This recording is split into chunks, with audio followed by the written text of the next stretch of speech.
Hola a todos, somos Girlis Politics y hoy estamos acá con el magíster Fernando Suárez. Gracias por la invitación, un gusto charlar de política un rato con ustedes. Bueno, Fer, ¿cómo ves el panorama mundo político argentino post elecciones legislativas y de cara a lo que viene a ser las elecciones nacionales? La verdad que es una pregunta muy interesante, primero porque es una elección aislada en sí misma, no es la única, hubo elecciones en Santa Fe previamente, en Salta. Por supuesto, las elecciones porteñas, como las bonaerenses, son elecciones con una repercusión nacional muy notoria, con algunos aspectos que todavía son difíciles de analizar, pero que están marcando también un patrón de una muy baja participación, en términos históricos, más allá que las elecciones de medio término suelen tenerlo, y esto de la no concurrencia, las elecciones separadas. También mucha gente no sabía que había elecciones. Claramente, dato relevante, es una apuesta muy marcada del oficialismo nacional, de la Libertad Avanza, que todos atribuyen a Karina Milei, a su equipo, básicamente los Menem, más algunos actores, de construir una fuerza propia y marcar la cancha a sus potenciales aliados, en especial el PRO, que sufrió una derrota muy dura. Y más allá de los resultados, que fueron resultados razonables, digo, no es que fue una victoria apabullante, allanó el terreno una negociación que muestra a la Libertad Avanza y a la estrategia de Milei en contraste con la estrategia de Santi Caputo y demás, que piensa una lógica más coalicional, como un acierto al menos en el mediano plazo. De cara sobre todo a la negociación en provincia de Buenos Aires, le dio a la Libertad Avanza un empujón tremendo que va a hacer que esa negociación sea, por lo que parece, muy desigual, y el PRO está muy entrampado porque básicamente, y Milei lo sabe perfectamente, sufrió una derrota muy dura, tiene muy poco margen de jugar en contra del gobierno porque eso significa haber pegado el kirchnerismo. Entonces va a ser una negociación muy asimétrica, donde ya algunos actores del PRO muy importantes como Ritondo, Santilli, Guillermo Montenegro, Mar del Plata, ya previamente Diego Valenzuela saltando directamente del PRO a la Libertad Avanza, están abriendo vías de negociación más allá de la voluntad explícita de Macri, que está todavía jugando un juego de distancia y de agresión selectiva, pero sabiendo que no tiene muchas opciones, muchas alternativas reales.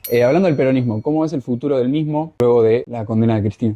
El peronismo sigue teniendo muchísimos problemas más allá de Cristina, por supuesto. Esto es una bomba política por muchos elementos. Creo que son responsables en gran medida de ese resultado. Es decir, cuando vos fuiste gobierno 12 años más 4 de Alberto, en gran medida es resultado también de tu falta de estrategia ante ese poder judicial. Eso por un lado, que creo que es la línea principal que el kirchnerismo va a tomar. De todas formas, yo creo que van a tener enormes dificultades heredadas, porque no olvidemos que Cristina va a ser candidata a la tercera sección electoral, lo cual merece un montón de análisis con respecto a por qué hace eso, a qué responde esa estrategia casi defensiva, porque la tercera sección electoral es una sección electoral de la provincia de Buenos Aires muy extensa demográficamente. Cristina aparecía ahí como una garantía de preservar ese bastión ante una lectura que es la lectura de una derrota. Yo creo que también Cristina evitó un escenario como el que le ocurrió contra Esteban Bullrich hace algunos años, o a Néstor contra de Narváez en 2009, de una derrota. Efectivamente va a haber una reunificación que tiene que ver con esa interna larvada entre Cristina y Kicillof. Efectivamente, el peronismo suele ser un gran productor de liderazgos, todavía no está claro, y Kicillof, que parece ser el destinado a ser el líder siguiente, todavía no demuestra, no sé si la valentía necesaria o el arrojo necesario, que básicamente implica matar al anterior. Es lo que hizo Kirchner con Duhalde, lo que hizo Duhalde con Menem. Pero yo creo que la foto va a ser de una foto claramente de ganancia de la Libertad Avanza, porque tiene todo por ganar, pone en juego solo 3 diputados. Va a poder vender eso como un triunfo, y el resto va a ser muy fragmentario en términos generales. Si uno le atribuye esta lectura política a la sentencia, claramente el gobierno dio el ok, entonces al gobierno le sirve. Y en eso, ante los resultados, uno dice, si algo ha demostrado esta gente, Karina, Guillermo Franco, es que algo entiende de este juego.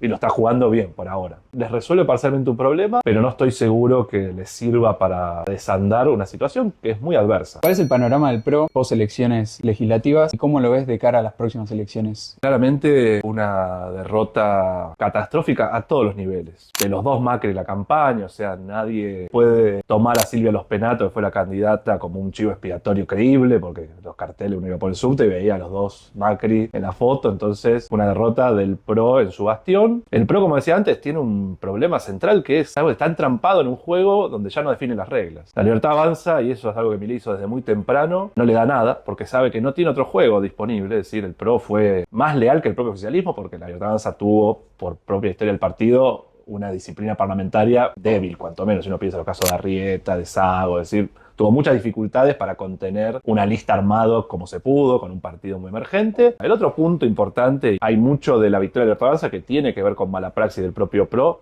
tiene que ver con los atributos del liderazgo del propio Macri. Y después ahora, es decir, esto de si vos querés sostener a tu partido, el candidato tendrías que ser vos. Evidentemente ahí hay una crisis también de liderazgo y también uno lo ve en la Ciudad de Buenos Aires, la gestión de su primo Jorge Macri está teniendo muchísimas dificultades y tener que ver cómo ordena también sus bastiones provinciales con actores con los que Macri además se lleva mal. Pienso a Rogelio Frigerio, por ejemplo, a los que Macri prácticamente acusó de ser responsable del fracaso de su gobierno nacional. Entonces creo que tiene un desafío muy grande donde la historia le juega en contra. Si no se apura a negociar, la Libertad Avanza le va a deglutir y a sacar varios referentes y algunos importantes. Diego Valenzuela es solo la punta de una estrategia que si el PRO no negocia bien y rápido, pues corre muchos riesgos de que sea deglutido directamente. En eso la Libertad Avanza no tiene muchos pudores en hacer esas operaciones. En base a la tendencia de que la Libertad Avanza gane las elecciones en gran parte del país, ¿qué estrategias crees que puede tomar la oposición para combatir esta situación? Bueno, ahí hay algo bien interesante que es una tendencia muy acentuada en la política argentina, yo creo que histórica, que es la lógica provincializadora. Es decir, Argentina tiene una política nacional dividida por 24. Las elecciones de medio término son efectivamente eso. La estrategia de la oposición hasta el momento ha sido una estrategia eminentemente defensiva, que es lo que vimos en el caso de la Ciudad de Buenos Aires, pero no es lo único. El resto de las provincias es la pauta. Creo que es una estrategia limitada a ese juego y que es una estrategia que de hecho forma parte de la discusión dentro de la Libertad Avanza. Porque muchos de estos actores provinciales en este juego político fragmentado ha sido muy colaborativo con el gobierno. Es decir, la forma en que el gobierno, particularmente Guillermo Francos, tomando a Franco como el estratega principal, no el único, pero sí uno importante, es justamente aprovechar esta fragmentación para convertir ese bloque de 30 y pocos diputados en mayorías consistentes para sacar leyes importantes, no sin negociación, no sin dificultades, en algunos casos como hay bases con derrotas y después victorias, pero ha logrado construir eso. Entonces, en ese caso, la oposición, las provinciales no tienen una agenda claramente reactiva. Y el peronismo tiene un problema estructural, que es que el peronismo se ordena desde afuera siempre. Primero gana y después se ordena, que es lo que pasó del 83. Por supuesto, Perón ordenaba solo. Cafiero gana la provincia de Buenos Aires y después ordena el partido. Menem gana la nación y después ordena el partido, es decir, conduce el partido. Néstor hizo lo mismo, Néstor hizo lo mismo, Cristina hizo lo mismo. Y ahora pasa igual, es decir, Cristina se convierte un poco en presidenta del PJ para intentar reordenar, pero eso no está ordenado, claramente. Pero por ahora yo solo veo una estrategia defensiva que puede salir muy mal, en general, como le pasó a Macri. La nacionalización, que es lo que busca el gobierno, a la oposición no le conviene hoy. Entonces va a jugar contra una estrategia, como decías vos, que es exitosa de todas formas, porque aparte pone muy poco en juego la Libertad Avanza. Quizás sí, la Libertad Avanza corre un riesgo, que es el del exitismo, que siempre pasa. Es decir, esos triunfos, el triunfo de medio término, hay que contarlos con prudencia. Sobre todo cuando los ejecutivos nacionales suelen leerlo como plebiscitos, como apoyos. Entonces yo creo que ese es el principal riesgo. En este contexto, yo creo, como decías vos, va a ser una victoria de la Libertad Avanza, salga como salga, y en algunos bastiones los oficialismos provinciales van a poder tener estrategias más eficaces. Como digo, el caso de Santa Fe fue más o menos eficaz. Yo creo que en Córdoba va a poder también preservar cierto juego. Como dijo alguna vez Carlos Pañi, Milei es un boxeador que está solo en el ring. Todas las piñas que le entran son las piñas que se da él mismo. Los demás no le hacen nada. Al contrario, digo, si queremos que los tweets de Cristina que debilitan a Milei, bueno, es no hablar con gente en la calle. En base a lo que hemos conversado, ¿cómo ves el panorama político del país a mediano o largo plazo? Hay algo clave que es el gobierno, por el propio perfil del presidente, ha apostado todo a la economía, a la macro, al equilibrio fiscal, esa es su línea. De las dudas que presentan incluso economistas muy afines al gobierno, yo un economista no soy, pero está claro que hay que tenerlo en cuenta, es la sostenibilidad de ese plan económico. Es decir, si es posible sostener ese plan económico bajo estas condiciones, sumado a una nueva ronda de endeudamiento, es sostenible esto en el mediano plazo sin que se erosione tanto la base electoral del gobierno como, diríamos, la paz social, porque por ahora se está manteniendo bastante sin grandes conflictividades, sacando, las manifestaciones jubiladas los miércoles, pero que no parecen estar afectando demasiado al gobierno tal y como están dadas. Por otro lado, yo siento, como te decía en la respuesta anterior, que hay cierto riesgo del exitismo, de creer que Milei aparte tiene mucho este discurso del fin de ciclo o del inicio de algo radicalmente nuevo. Y yo en eso, que soy un escéptico casi patológico, dudo un poco. No estoy tan seguro que el camino sea fácil. La ventaja, como decía, que tiene claramente el gobierno es que hoy es un gobierno sin adversarios en pie,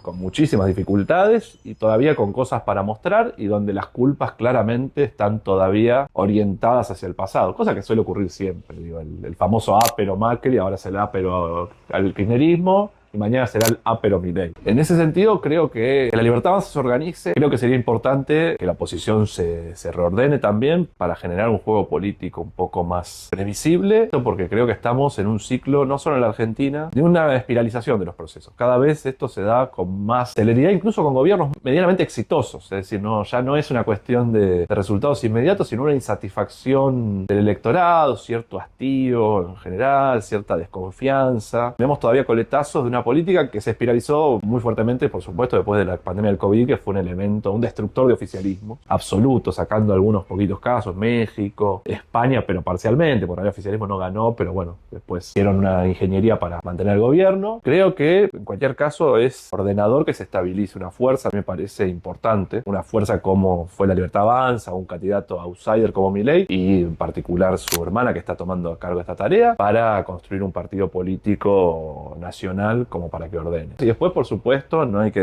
perder de vista los temores, yo creo que algunos exagerados y otros ciertamente fundados, de la fe institucional del gobierno, que extremó cosas que ya existían antes, por supuesto, no es patrimonio del mileísmo, y el mileísmo también hacía algunas cosas que son preocupantes. No creo que ya merezcan una caracterización exagerada, como ocurre en el debate público, pero sí creo que no son buenos indicios de cara a pensar la convivencia democrática. Por el momento creo que la ciudadanía y gran parte de los actores políticos no caen en esas provocaciones y siguen jugando un juego muy constructivo, lo cual habla muy bien de la democracia argentina. Como siempre, política y economía no siempre se llevan bien, y es básicamente esa la historia de nuestro país. Bueno, Fer, muchas gracias por la entrevista, muchas gracias por el espacio y nos estamos viendo en la siguiente entrevista.